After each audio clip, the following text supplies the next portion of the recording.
Donc, j'espère que cette fois-ci, on n'aura plus de problème avec ce cours sur les pancréatites chroniques. Et on va tout de suite commencer par la définition pour dire que la pancréatite chronique donc, est une entité anatomoclinique qui associe un processus inflammatoire touchant la glande pancréatique de manière prolongée dans le temps, aboutissant à des anomalies morphologiques irréversibles. Donc avec destruction du tissu du parenchyme pancréatique sera remplacé graduellement par de la fibrose. Conséquence clinique, c'est l'apparition dans un premier temps, donc au cours des premières phases d'évolution de la maladie, d'une symptomatologie douloureuse de type pancréatique. Et puis, dans un second temps, et en fonction du degré d'atteinte de la glande pancréatique, vont apparaître les signes d'insuffisance pancréatique, d'abord exocrine, puis endocrine. Vous savez que la glande pancréatique est une glande qui a un rôle primordial dans la digestion, mais aussi dans la glycorégulation. Alors, il faut savoir que la pancréatite chronique n'est pas fréquemment rencontrée en consultation de médecine générale ou en consultation de gastro, entérologie, mais donc que c'est vrai que elle est rare, mais qu'elle existe et qu'il faut savoir y penser devant un contexte particulier, donc chez un patient présentant une symptomatologie de douleur épigastrique de type pancréatique typique de manière récidivante, et ce dans un contexte particulier, donc sur un terrain particulier tel que l'éthylisme chronique, sur un terrain d'auto-immunité ou dans un cadre de maladie génétique. Et savoir y penser, c'est aussi savoir demander les examens nécessaires pour établir le diagnostic. Le diagnostic de pancréatite chronique est souvent difficile au stade de début, donc il est plutôt facile au stade final, au stade de maladie évoluée, mais ce qui nous intéresse, nous, c'est de faire un diagnostic au stade précoce. Et cela est donc actuellement possible grâce au développement des techniques d'imagerie, à savoir la TDM multigroupe, l'échoendoscopie et la pancréato-IRM, qu'on va détailler par la suite. Que les étiologies sont multiples, elles sont certes dominées par l'étiologie alcoolique en Occident, mais que d'autres étiologies existent, et grâce au développement donc, de la biologie moléculaire, mais aussi de l'immunologie, donc on a pu établir d'autres types de pancréatite chronique ou d'autres causes de pancréatite chronique, telles que la pancréatite génétique, la pancréatite auto-immune, et ceci a réduit le spectre ou le pourcentage de pancréatite chronique dite idiopathique, c'est-à-dire sans cause évidente, et donc qui est passé de 20% il y a quelques années à 5% actuellement. Il faut savoir que toute masse pancréatique n'est pas un cancer du pancréas et que des formes pseudotumorales de pancréatite chronique existent. Et qui ont conduit à des pancréatectomies abusives, à des pancréatectomies dites blanches. Et vous savez très bien que la chirurgie pancréatique est une chirurgie lourde, grevée d'une morbimortalité importante. Donc, il faut savoir poser la bonne indication et pousser les investigations en cas de doute diagnostique, donc et passer à la biopsie pancréatique, soit scanoguidée ou à la ponction sous écho-endoscopie. Alors avant de rentrer dans le vif du sujet, donc je vous ai fait un bref rappel anatomophysiologique pour mieux comprendre la symptomatologie, pour mieux comprendre les complications de la pancréatite chronique. Vous savez que le pancréas, donc c'est une glande qui est rétropéritonéale, qu'elle a des rapports étroits de par sa tête avec le duodénum, donc c'est le cadre duodéno-pancréatique, avec la portion dite intrapancréatique de la VBP, qui est là, de la voie biliaire principale, et que toute anomalie à ce niveau va retentir sur le duodénum, donc entraîner de l'obstruction duodénale ou autre, et puis sur la voie biliaire principale qui s'abouche au niveau, donc avec le canal pancréatique au niveau de l'ampoule de Vater. Au niveau donc du corps et de la queue, les rapports sont étroits avec la face postérieure du corps donc de l'estomac, et donc il y a aussi une vascularisation qui se situe à proximité donc de la glande pancréatique. Ce sont les vaisseaux, donc c'est la veine mésentérique supérieure, le confluent splénomésaraïque, mais aussi la veine porte, donc aux alentours de la tête. Et puis, donc, vous avez les vaisseaux spléniques qui sont juste derrière le corps et la queue du pancréas. Alors, ce qu'il faut savoir aussi, c'est que la glande pancréatique, c'est une glande amphicrine. Amphicrine, ça veut dire qu'elle est dotée d'une sécrétion exocrine. C'est les fameuses enzymes pancréatiques sécrétées par les cellules lacineuses, les cellules lacineuses qui sont là, qui sécrètent des enzymes protéolytiques, lipolytiques et glycolytiques. responsable de la digestion des lipides et des protéines. C'est pour ça que quand il y a une destruction de la glande pancréatique, vous avez des troubles de la digestion et une malabsorption. Et puis, vous avez les cellules ductulaires qui sont responsables de la sécrétion hydrobicarbonatée, responsable du pH alcalin, du sucre pancréatique nécessaire au bon déroulement de la digestion. Et puis, vous avez aussi donc, la sécrétion endocrine qui est assurée par ces fameuses îlots de Langerhans qui sont éparpillés un peu partout au niveau de la glande pancréatique, qui sont plus nombreuses au niveau du corps et de la queue du pancréas, et qui sont responsables, bien sûr, donc vous avez les cellules bêta de Langerhans et alpha de Langerhans qui sécrètent respectivement l'insuline et le glucagon, responsable donc de la glucorégulation. Alors, qu'est-ce qu'il y a d'autre dans le rappel? On va voir aussi donc le suc pancréatique. Vous savez que c'est un suc, c'est une solution aqueuse, elle est alcaline. C'est une sécrétion hydrobicarbonatée qui est saturée en calcium, mais qui comporte du citrate, qui est un puissant chélateur calcique, qui empêche la précipitation d'ions calciques et la formation de calcification pancréatique. Et puis vous avez la sécrétion pancréatique, qui est faite d'une sécrétion enzymatique, donc nous avons parlé tout à l'heure, et puis vous avez les sécrétions non enzymatiques, donc, et on a en chef de file la lithostatine, qui est cette protéine qui prévient la précipitation d'ions calcium dans le suc pancréatique. J'insiste sur cette protéine parce qu'elle a un rôle dans la physiopathologie, vous allez le voir par la suite. Alors, ce que je voulais dire aussi, c'est que vous savez que les enzymes pancréatiques sont sécrétées, les enzymes protéolytiques pancréatiques sont sécrétées sous forme de proenzymes et elles ne sont activées qu'au niveau donc, du duodénum sous l'effet de l'entérokinase duodénale. Et donc, qui va transformer le trypsinogène en trypsine, donc activer le trypsinogène en trypsine, et cette dernière va activer en cascade les autres enzymes protéolytiques.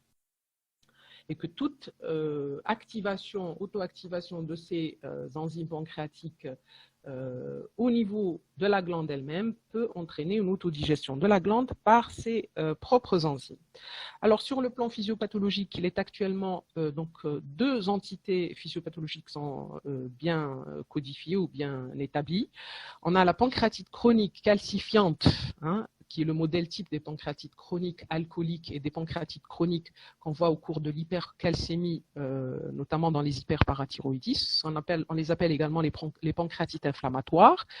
Ces dernières sont secondaires donc, à l'apparition de bouchons protéiques calcifiés au niveau des canaux pancréatiques qui vont être à l'origine d'une inflammation en amont, donc micro-obstruction, inflammation en amont, et donc nécrose et fibrose du tissu pancréatique. Dans ce type de pancréatite chronique dite calcifiante, les lésions sont diffuses à toute la glande et elles sont hétérogènes. Contrairement aux pancréatites chroniques obstructives, où là, les lésions de pancréatite sont secondaires à la stase et à l'hyperpression dans les canaux excréteurs secondaires, et ce secondaire un obstacle chronique sur le canal de Wirsung. C'est en général des obstructions lentes au niveau des canaux pancréatiques, au niveau du canal pancréatique principal, soit donc lors d'une tumeur à développement long, telles que les tumeurs intracanalaires papillaires et mucineuses du pancréas, ou lors d'un ampulome vatérien, ou lors d'un enclavement d'un calcul au niveau ampulaire, ou secondaire donc, à une mal cicatrisation du canal pancréatique suite à un traumatisme de ce dernier. Une mauvaise cicatrisation va aboutir à la sténose. Sténose donc, va entraîner une stase, et la stase, bien sûr, va entraîner une auto-activation des enzymes pancréatiques au sein de la glande et entraîner une destruction du tissu par ses propres enzymes. Alors là, les lésions sont strictement localisées au territoire atteint, au territoire obstrué, contrairement à l'autre type où les lésions sont plutôt diffuses. Alors on va dire que la physiopathologie en somme, que la physiopathologie de la pancréatite chronique reste complexe, elle n'est pas encore bien établie, que plusieurs hypothèses ont été élaborées, et qu'à l'échelle cellulaire, c'est la cellule acineuse qui se trouve au cœur de la physiopathologie donc de la pancréatite chronique. Lorsque celle-ci est soumise à des agressions de faible intensité, mais qui se prolongent dans le temps, elle va réduire son activité sécrétoire et elle va se mettre en situation de protection et en situation de défense. Et lorsque ces systèmes de défense sont dépassée, il va y avoir donc mort cellulaire et destruction lente et progressive du parenchyme pancréatique. Je voulais juste vous dire un mot sur l'alcool, donc qui est le modèle type de la pancréatite chronique dite calcifiante. L'alcool agit par plusieurs mécanismes. On va dire que les principales sont d'abord l'augmentation de la lipogénèse intracanalaire, parce que l'alcool est responsable d'une augmentation de la sécrétion protéique pancréatique, et donc ceci va entraîner une augmentation de la viscosité du suc pancréatique, va entraîner une diminution de la concentration de citrate et de lithostatine, dont on a vu le rôle dans la prévention donc, contre la précipitation d'ions calciques au niveau des canaux. Ceci donc va favoriser la présence ou la formation de bouchons protéiques et donc de lithiase obstructive et donc une destruction de l'épithélium canalaire, et graduellement va s'installer une fibrose. Bien sûr, l'alcool va agir également par action directe sur la cellule acineuse, donc de par son principe actif qui est l'acétaldéhyde, et elle agit également donc en entraînant une inflammation locale à minima, recrutement de cellules inflammatoires, donc élaboration de cytokines inflammatoires et de facteurs de croissance tels que le TGF-bêta, qui va activer les fibroblastes donc, et être à l'origine de l'élaboration de la matrice extracellulaire, donc le collagène, donc la fibrose. Donc, on a fini avec la physiopathologie. On arrive donc au chapitre clinique et j'ai pris comme type de description donc la forme la plus fréquente en Occident, qui est la pancréatite chronique non compliquée d'origine éthylique. Donc, le terrain donc, qui survient habituellement chez un adulte jeune, autour de la quarantaine.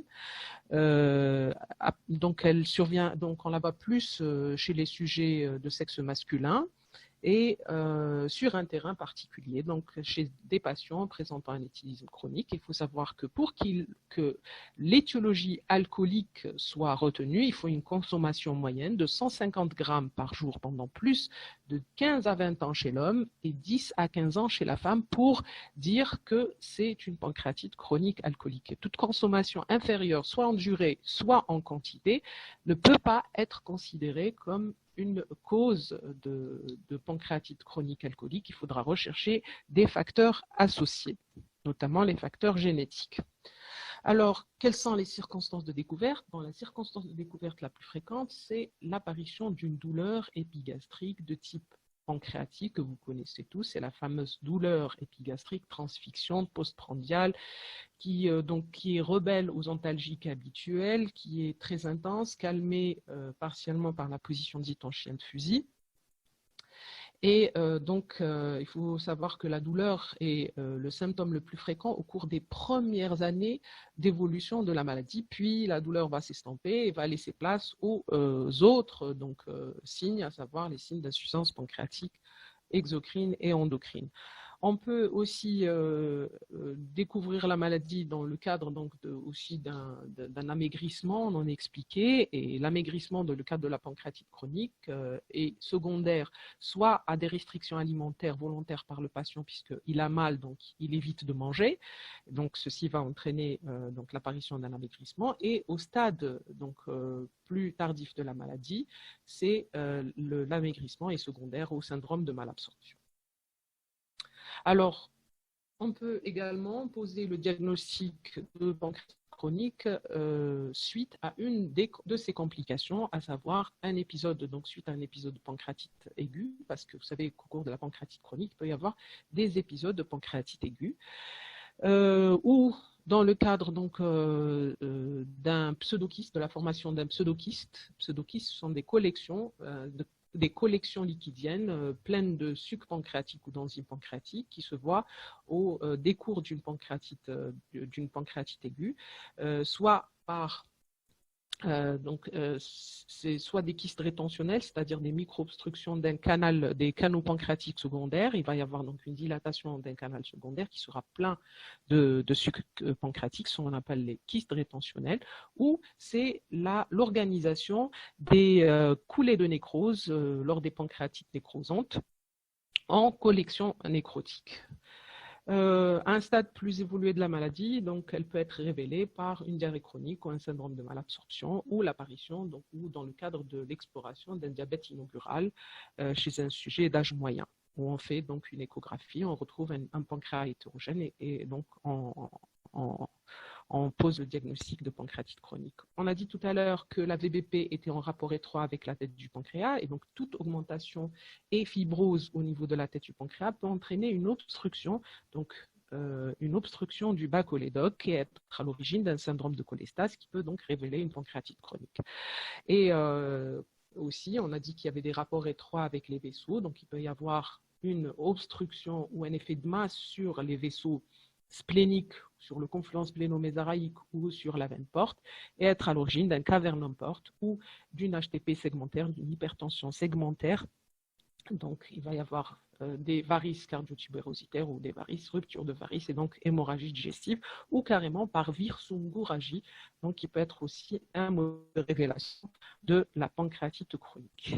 Alors, on arrive à l'examen physique, dire que l'examen physique apporte peu au diagnostic en dehors des complications. Il faudra rechercher tout au plus des signes d'imprégnation éthylique, donc vous connaissez, que vous avez déjà vu, donc varicosité des pommettes, une hypertrophie bilatérale des parotides, etc.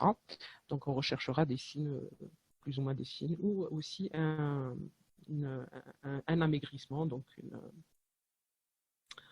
Alors, les examens complémentaires, on va toujours commencer bien sûr par les examens standards, donc, qui sont également peu contributifs au diagnostic, en dehors des poussées de pancréatite aiguë. Alors, à la formule, on peut rechercher donc, une macrocytose qui rentre dans les signes d'imprégnation éthylique. On peut donc trouver on peut faire un dosage de la lipasémie qui peut être normal en dehors des poussées ou être élevé de manière transitoire au cours d'une poussée de pancréatite aiguë ou élevé, pas très élevé, donc des taux aux alentours de 5 fois la normale, mais de manière prolongée. Mais de manière prolongée.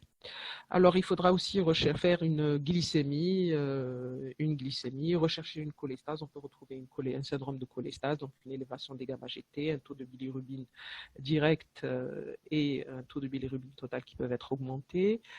On a dit tout à l'heure, donc toujours rechercher des signes d'imprégnation. Donc, en dehors de la macrocytose, vous avez l'élévation des gamma-GT, l'élévation des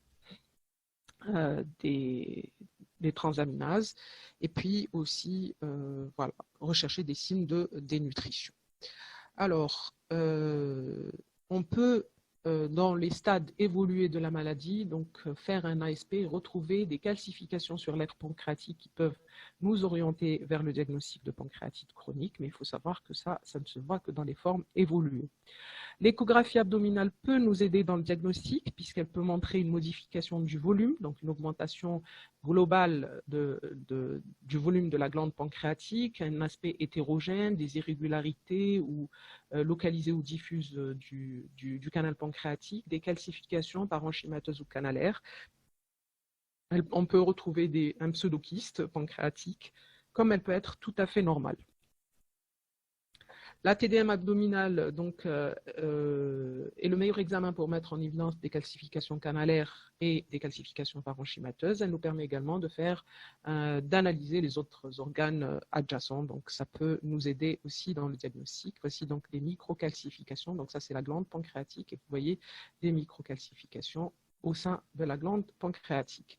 Ici, donc, vous avez un pancréas, donc le pancréas qui est globalement augmenté de taille. Vous avez le virsung, une irrégularité du calibre du virsung. Donc, on le voit tantôt, il est dilaté à ce niveau, puis on le perd.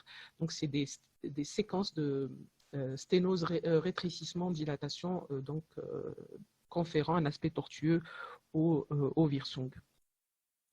Là, c'est un kyste pancréatique, intrapancréatique. Et puis, donc, une fois que le diagnostic est suspecté devant ces examens usuels ou ces examens standards, on arrive, donc on va pousser les investigations plus loin et pour confirmer le diagnostic et rechercher éventuellement des signes qui peuvent nous orienter vers une étiologie particulière.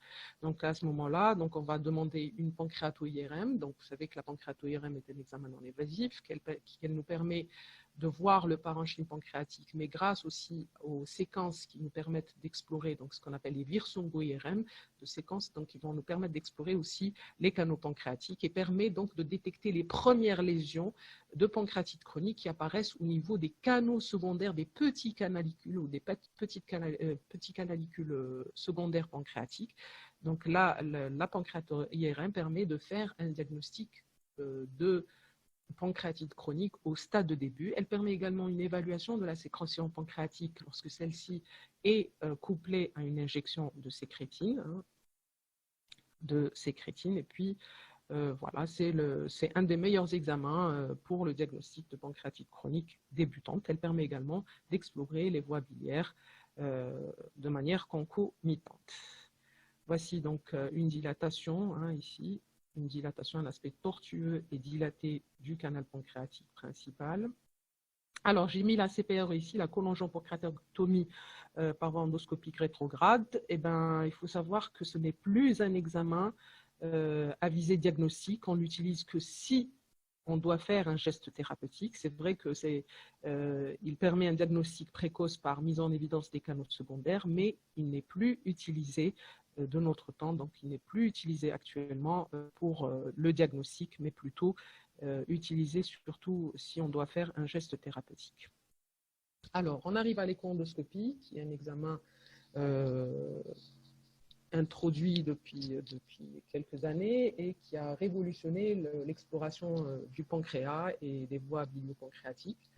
Elle nous permet, outre l'analyse du parenchyme pancréatique, mais aussi des canaux, elle nous permet de prélever le suc pancréatique si cela est nécessaire, de faire un drainage de pseudokystes pancréatiques ou de collection pancréatique, et puis surtout de faire des biopsies en cas de dysdiagnostic, comme je vous ai dit tout à l'heure, qu'il y a certaines formes de pancréatite chronique qui peuvent prendre un aspect pseudotumoral.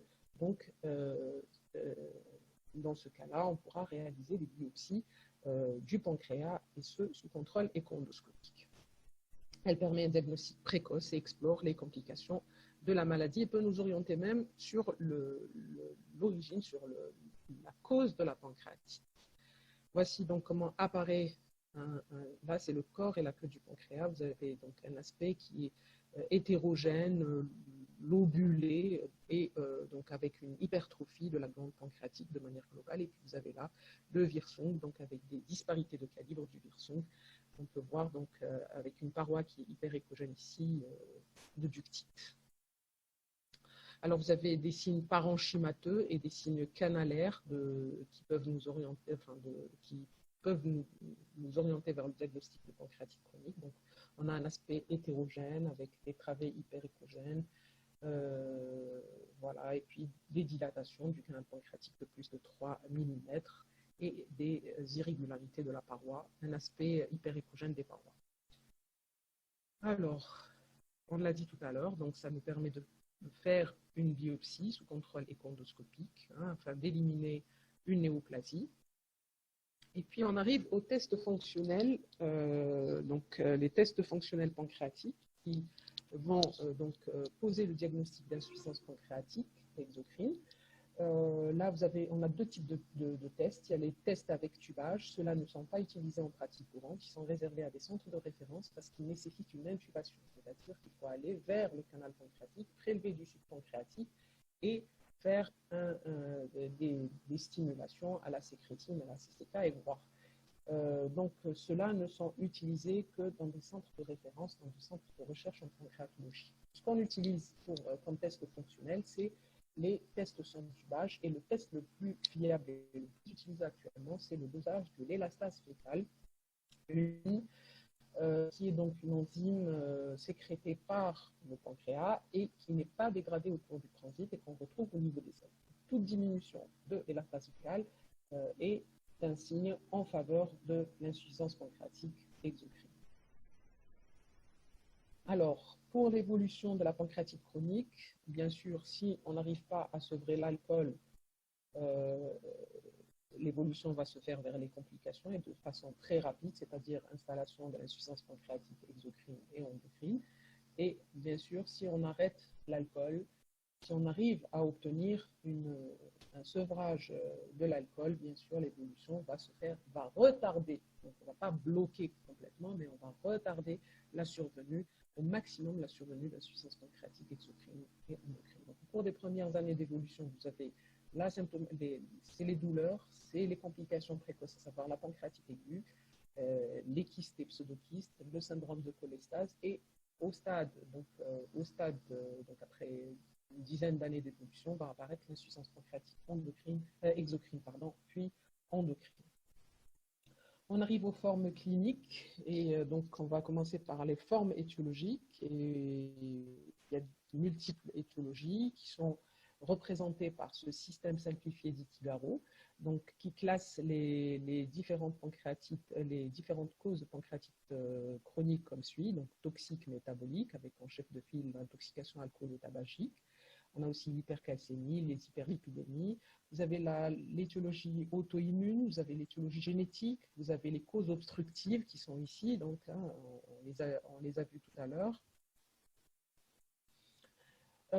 Pour dire que seulement 5% des pancréatites chroniques restent actuellement sans cause évidente. Ce grâce au développement de la biologie moléculaire mais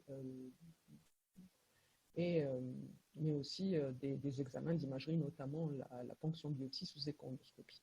Alors, dans les formes étiologiques, on ne va pas toutes les citer. On a dit tout à l'heure les pancréatites chroniques obstructives par obstacle chronique sur le canal de Wirsung sont représentées essentiellement par les tumeurs à croissance lente, on les a vues.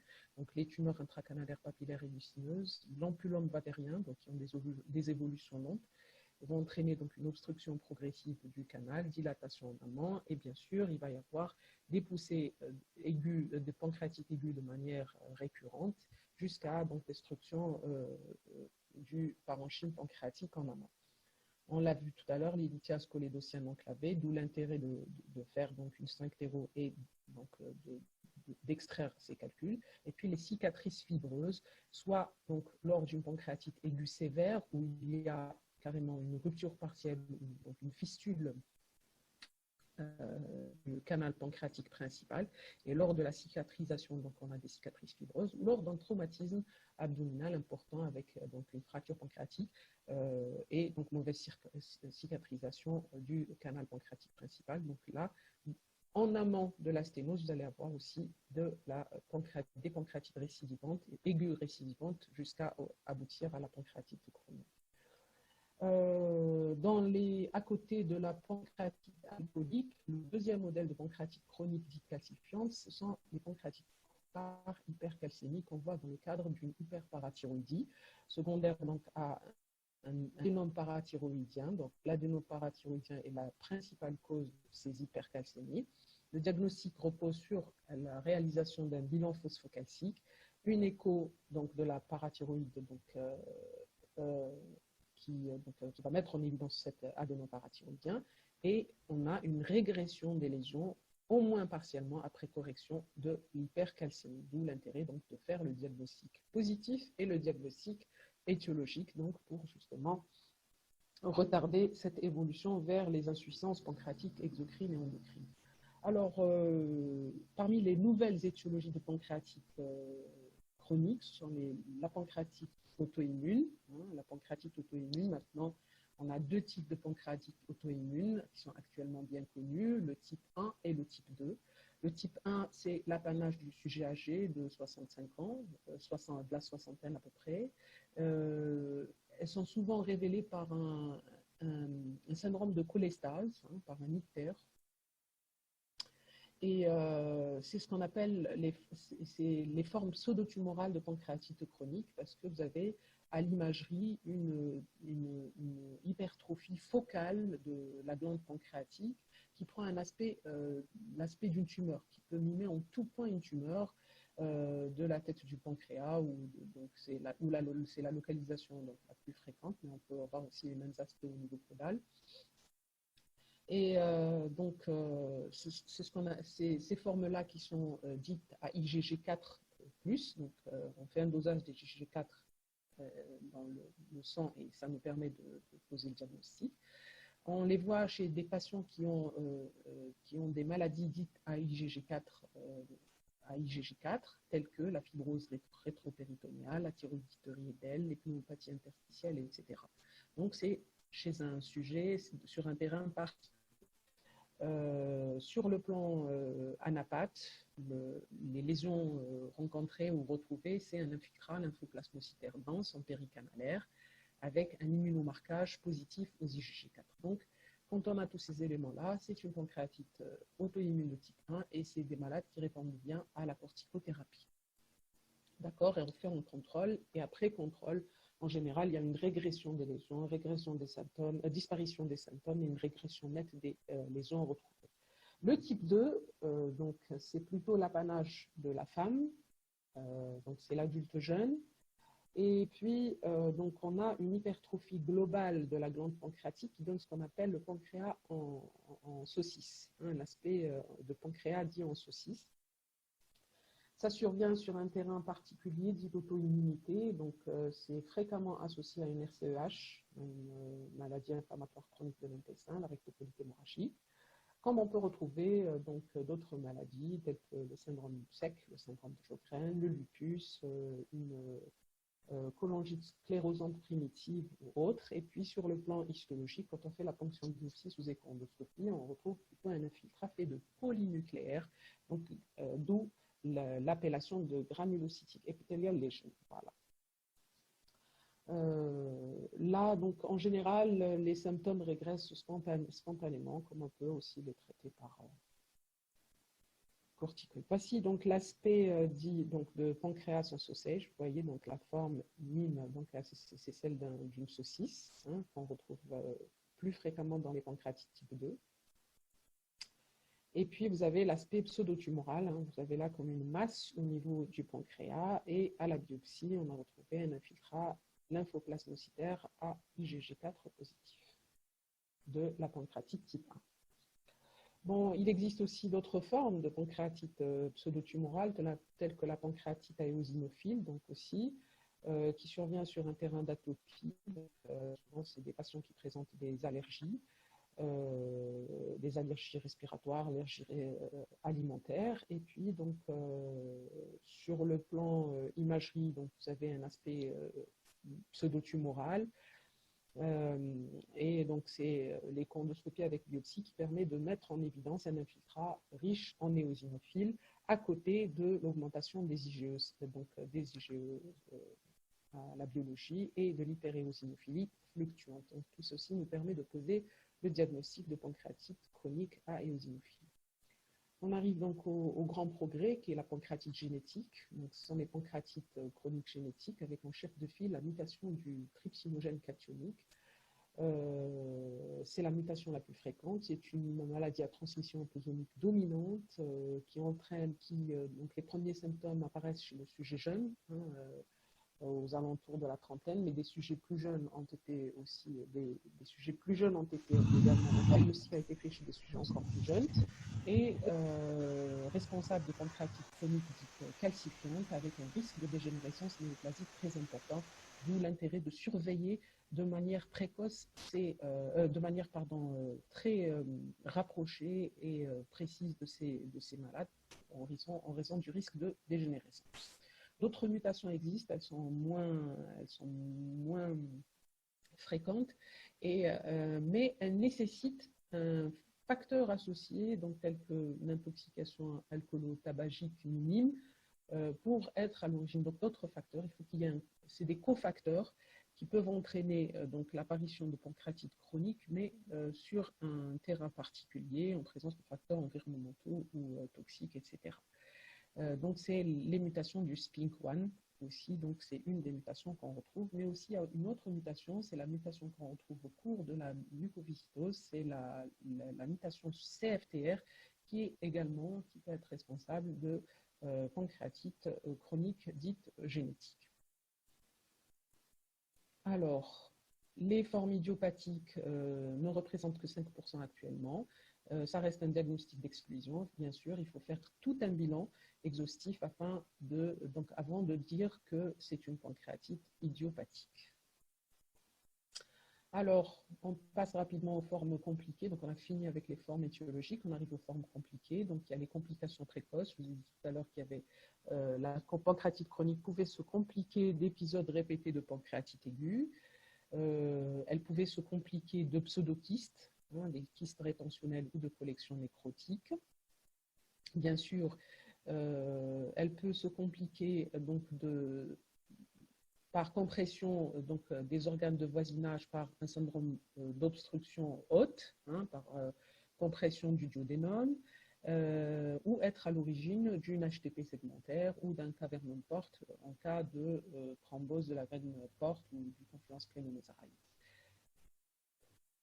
Les complications tardives sont représentées par un syndrome de malabsorption secondaire à la maldigestion, donc par insuffisance pancréatique. Donc, c'est l'insuffisance pancréatique exocrine. Et puis, donc, à un stade plus tardif, c'est l'apparition d'un diabète. Et puis, donc, certains types de pancréatite chronique peuvent être le lit du cancer, on l'a vu tout à l'heure, tels que la pancréatite chronique génétique. Bon, le diagnostic positif, bien sûr, on l'a dit tout à l'heure, au stade de début, il faut donc le diagnostic positif de pancréatite chronique au stade de début est difficile. Il est suspecté devant des épisodes répétés de pancréatite aiguë sur un terrain particulier. Donc, il faut au moins 2 pancréatites aiguës pour poser l'éventualité d'une pancréatite chronique, ou lors d'un premier épisode de pancréatite aiguë dans un contexte particulier d'éthylisme chronique, antécédents familiaux de pancréatite chronique ou terrain d'auto-immunité ou autre. Bien sûr, le diagnostic est formel donc quand on voit des calcifications pancréatiques. Et en dehors de ces cas-là, c'est les imageries, donc l'imagerie actuelle avec la pancréato-IRM, l'échoendoscopie qui permet de détecter les petites anomalies canalaires au niveau des canaux secondaires et permettre un diagnostic au stade de début. Voici donc les critères de Rosemont. C'est des critères diagnostiques échoendoscopiques de pancréatite chronique au stade de début. Donc, ils sont résumés comme suit. Donc, je vous passe des détails. C'est juste pour vous dire qu'il y a quand même, c'est pas un diagnostic facile. Il faut un certain nombre d'arguments pour poser le diagnostic positif de pancréatite chronique au stade de début. Bon, pour le diagnostic différentiel va se poser essentiellement avec au stade de début où il y a où le patient présente des douleurs épigastriques. On ne sait pas où l'appartenance au pancréas n'est pas claire. Donc, et là, donc, ça peut se poser avec une maladie ulcéreuse, avec une lithiase biliaire qui peut mimer les mêmes symptômes. En cas d'obstruction, en cas de complications obstructives, bien sûr, le diagnostic différentiel va se poser avec les autres obstructions du tube digestif, donc les sténoses, qu'elles soient inflammatoires ou néoplasiques. Et aussi, voilà, c'est tout. Donc, quand on arrive au traitement, le but du traitement dans le cadre d'une pancréatite chronique, c'est de soulager les symptômes au stade de début, donc soulager la douleur. C'est une douleur qui est rebelle aux antalgiques usuels, donc il faut vraiment aller soulager cette douleur, corriger les déficits nutritionnels et prévenir et retarder et traiter les complications. Alors, pour les moyens dont nous disposons, on a le traitement médical qui repose essentiellement sur les règles hygiéno-diététiques, avec un sevrage alcoolo-tabagique. Et ça, ce n'est pas un élément facile. C'est des malades donc, qui sont addicts à l'alcool, addicts au tabac. Il faut vraiment les orienter vers des centres d'addictologie pour pouvoir aboutir à un sevrage, de ces toxiques. Il faut assurer un équilibre nutritionnel. Les antalgiques, donc il faut y aller par paliers progressifs. Donc il ne faut pas tout de suite aller vers les antalgiques majeurs, mais procéder par paliers progressifs. On aura besoin aussi des inhibiteurs de la pompe à protons, donc des antisécrétoires ou des inhibiteurs de la pompe à protons. Et nous disposons également d'extraits pancréatiques. C'est des enzymes, pancréatiques en granulés qu'on donnera. Donc on verra par la suite comment on va les donner. Bien sûr, les hypoglycémiens oraux ou l'insuline, ça c'est le traitement de l'insuffisance pancréatique endocrine qui sera réalisé, bien sûr, ou pris en charge par nos confrères diabétologues. Alors, on peut parfois recourir à des traitements instrumentaux, tels que la réalisation d'un bloc cœliaque, donc aller alcooliser le plexus cœliaque sous contrôle radiologique ou échoendoscopique pour justement réduire la douleur. On peut être amené à faire des ponctions-évacuations de kystes et de pseudokystes, donc des pseudokystes pancréatiques ou des collections nécrotiques sous contrôle scannoguidé, par voie transcutanée ou sous contrôle écho-endoscopique. Comme on peut faire aussi des traitements endoscopiques, donc un drainage transpapillaire d'un pseudokyste communiquant avec le virsong ou carrément aller extraire des calculs, donc enclavés au niveau oculaire ou au niveau du canal pancréatique, ou carrément mettre en place des prothèses biliaires ou pancréatiques si cela est nécessaire. Alors, le traitement chirurgical n'a plus tellement sa place actuellement grâce au développement des traitements instrumentaux. En cas d'échec de ces derniers, on pourra être amené à faire des dérivations kysto-duodénales ou des dérivations kystogastriques chirurgicales, réaliser des anastomoses virsong ou jéjunales sur une once en Y quand il y a des dilatations importantes du virsong en amont d'un obstacle, ou procéder à des résections chirurgicales quand cela est nécessaire. Mais je vous ai dit que le traitement chirurgical est actuellement abandonné au profit des traitements instrumentaux. Alors, bien sûr, voici comment on procède. Douleur subpancréatique chronique, bien sûr, il faudra éliminer une complication, à savoir un pseudokyste, une sténose biliaire, un ulcère peptique, un cancer du pancréas. En l'absence de ces derniers, donc, on va donner des extraits pancréatiques pendant un mois, associés à des inhibiteurs de la pompe à proton et à des antalgiques. Si la douleur disparaît, donc on continue les extraits pancréatiques au long cours. Maintenant, si la symptomatologie persiste, on va voir l'état du virsong. Si celui-ci n'est pas dilaté, on va procéder plutôt à un bloc cœliaque sous contrôle échoendoscopique ou scannoguidé. Bien sûr, en cas d'échec, on passe la main au chirurgien. Et maintenant, si le virsong est dilaté à plus de 6 mm, on fait des dérivations. Donc, on peut faire un virsongogastrostomie ou virsongoduodénostomie en fonction du niveau d'obstacle sous contrôle endoscopique. Et en cas d'échec, on fera cela sous contrôle en chirurgie. Bien sûr, le diabète sera pris en charge de manière concomitante par nos confrères diabétologues. Ils seront mis soit sous hypoglycémie oraux et en cas de nécessité, donc c'est l'introduction de l'insuline. D'où l'intérêt de retarder au maximum l'apparition de l'insuffisance pancréatique endocrine exocrine. Alors, le traitement de l'insuffisance pancréatique exocrine, c'est essentiellement les extraits pancréatiques à dose progressive jusqu'à disparition de la stéatorée. Alors, il faut savoir que la stéatorée n'est plus un dosage, mais c'est maintenant un symptôme. Avant, on faisait un dosage de la stéatorée après un régime enrichi en lipides pendant 3 jours, et donc on dose la graisse, la masse fécale. Et maintenant, ce n'est plus le cas. On le considère maintenant actuellement comme un symptôme. C'est le fait que le papier toilette soit souillé par du gras, c'est un signe en faveur d'une stéatorée. Donc, la présence de gras dans les selles est un signe, donc, est considéré comme une stéatorée. Alors, il faut débuter les extraits pancréatiques donc, de manière et augmenter par palier progressif en fonction de l'état du patient. Il faut donc donner une gélule à prendre au cours des 3 premiers repas, donc des 3 principaux repas, donc 25 unités de lipase par repas, et la moitié de la dose pour les collations. Alors pour la dénutrition, bien sûr, là aussi, la prise en charge se fera de manière concomitante avec les diététiciens. Il faudra un régime apportant 35 kilocalories par kilo et par jour, normolipidique, enrichi en protéines, à raison de 1 à 1,5 grammes par kilo et par jour de protéines, et 30% de graisse avec des hydrates de carbone complexes et pauvres en fibres. Alors, il faudra donner aussi des vitamines, surtout les vitamines liposolubles, et puis le calcium et le zinc. En cas de dénutrition sévère, il faut un support nutritionnel oral ou artificiel, donc tout ça est pris en charge aussi en concomitance avec les diététiciens. Pas ça. Les pseudokystes, on l'a dit, donc en cas de pseudokyste, on peut être amené à faire. Donc, les pseudokystes ne sont touchés que s'ils sont vraiment symptomatiques.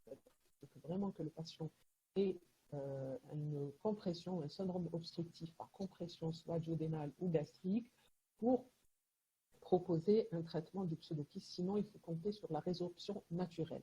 D'accord? Parce qu'ils se résorbent naturellement, ils peuvent se résorber naturellement avec le temps. Maintenant, si il y a une complication, il faudra aller drainer ces pseudokystes sous contrôle échoendoscopique ou radiologique. La meilleure voie, c'est la voie échoendoscopique parce que c'est une voie sûre. Bien sûr, on va mettre donc une prothèse ou ce qu'on appelle créer une anastomose kystogastrique en mettant en place une prothèse entre le kyste et l'estomac ou entre le kyste et le duodénum en fonction de la localisation du kyste. Alors, en cas de sténose biliaire, on peut être amené à mettre une prothèse biliaire. En cas de sténose du canal pancréatique principal, on peut mettre un stent pancréatique. Voilà, donc voilà en gros, voilà. Ici, donc voilà le stent biliaire mis en place. Ici, c'est une prothèse pancréatique, vous voyez, sur un kyste retentionnel qui est communicant. Donc, on met une prothèse pancréatique pour qu'il y ait une résorption de ce kyste, jusqu'à résorption du kyste. Voilà, donc un kyste pancréatique, hein, non communicant. Là, donc c'est une aiguille qu'on va placer sous contrôle échoendoscopique. Donc, on va piquer avec une aiguille. Ensuite, donc, on va placer une prothèse entre le kyste et la paroi gastrique. Là, c'est les indications en matière de pseudokyste. Je vous ai dit que seuls les kystes symptomatiques compliqués qui sont traités, soit par dérivation endoscopique ou sous contrôle écho, soit donc en cas d'échec, c'est-à-dire des dérivations chirurgicales. Voilà, donc en gros ce qu'on avait à dire pour ce qui est de la pancréatite chronique. Et en conclusion, on va dire qu'il faut penser à une pancréatite chronique devant des circonstances évocatrices et savoir demander les examens nécessaires pour poser un diagnostic au stade de début, parce que c'est ça qui nous permet de retarder l'apparition de signes d'insuffisance pancréatique endocrine et exocrine. Ceci est rendu possible grâce au développement des techniques d'imagerie, surtout avec l'apport de la pancréato-IRM et de l'échoendoscopie, que la biopsie sous échoendoscopie nous a beaucoup aidé en matière de pancréatite chronique, surtout dans les formes pseudotumorales, où on arrive à éliminer une néoplasie et ça nous évite de faire des pancréatectomies abusives, des pancréatectomies qui s'avèrent blanches à la fin, donc surtout que les pancréatectomies, donc c'est toute chirurgie pancréatique est grevée d'une mortalité importante. Et au cours de la dernière décennie, il y a eu des progrès récents dans la biologie moléculaire et de la génétique qui ont permis d'établir de nouvelles causes de pancréatite chronique auxquelles il faut penser, la pancréatite auto-immune, la pancréatite génétique, et que le traitement endoscopique et radiologique a révolutionné la prise en charge de ces patients et a réduit au maximum le recours à la chirurgie. Voilà, donc je vous remercie et si vous avez des questions, on va voir s'il y a des questions auxquelles on va répondre tout de suite.